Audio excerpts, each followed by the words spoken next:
Hello bachcho, let's read this question, and the question says that two concentric circles of radii 3 centimeter and 5 centimeter are given.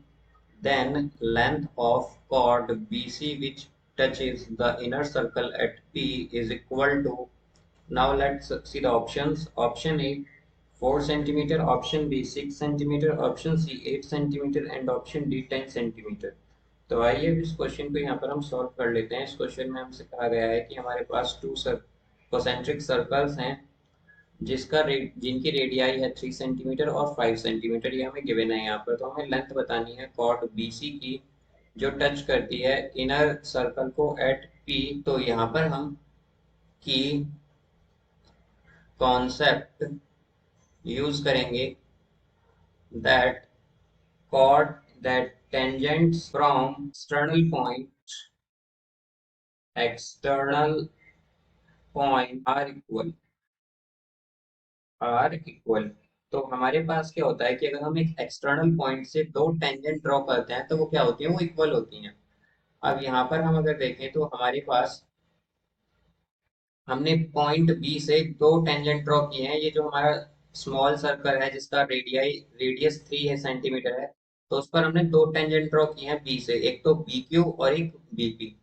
तो यहाँ पर B Q और BP क्या हो जाएंगी, equal होंगी। यहाँ पर यहाँ से हम अगर देखें तो हमारे पास जो ए बी है, बेसिकली यहाँ पर इसे क्यू क्या कर रहा है, बाइसेक्ट कर रहा है ए क्यू को, ए बी को। क्यू क्या करता है यहाँ पर, Q bisects A B. Because अगर हम देखें तो ए बी क्या है यहाँ पर, ये टेंजेंट है स्मॉलर सर्कल से, या फिर हम कहें जो हमारा सर्कल है जिसका रेडियस 3 सेंटीमीटर है उसके लिए टेंजेंट है। और हम जानते हैं कि हमारे पास यहाँ पर जो रेडियस और जहाँ पर हमारी टेंजेंट टच करती है एक दूसरे को, वहां पर क्या होता है, वहां पर ये परपेंडिकुलर होता है हमारा रेडियस और टेंजेंट जो है। और यहाँ पर ये क्या कर रहा है, अगर हम देखें तो हमारे पास जो क्यू है यहाँ पर, ये ए बी को बेसिकली क्या कर रहा है, बाइसेक्ट कर रहा है यहाँ पर। तो यहाँ पे हमारे पास क्या आ जाएगा, A Q equals to B Q. तो यहाँ से अगर हम देखें तो हमारे पास ट्रायंगल ए क्यू ओ जो है, ये कैसा ट्रायंगल है, एक राइट एंगल ट्रायंगल है। बिकॉज टेंजेंट और रेडियस के बीच में जो एंगल होता है, या जहाँ पर वो कांटेक्ट में आते हैं, जहाँ पर टच करते हैं वो दोनों, वहां पर 90 डिग्री बनता है। तो यहाँ पर हमारे पास ए क्यू ओ जो है, ये एक राइट एंगल ट्रायंगल है। तो यहाँ पर हमारे पास हाइपोटेन्यूज क्या होगी, ए ओ स्क्वायर। तो हमारे पास हम जानते हैं कि पाइथागोरस थ्योरम से होता है राइट एंगल ट्राइंगल में hypotenuse square is equal to perpendicular square plus base square. तो एओ स्क्वायर यहाँ पर इक्वल होगा O Q square plus A Q square के।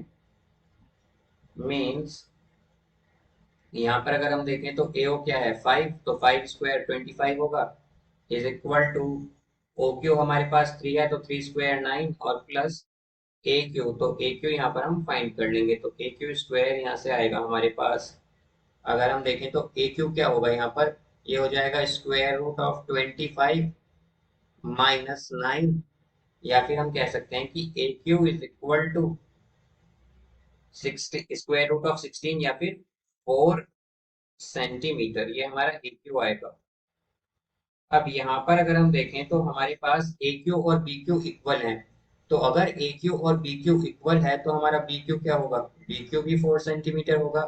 और यहाँ से हमने देखा था कि बी क्यू इक्वल है बीपी के, तो बीपी क्या हो जाएगा, बीपी भी हमारा 4 सेंटीमीटर हो जाएगा।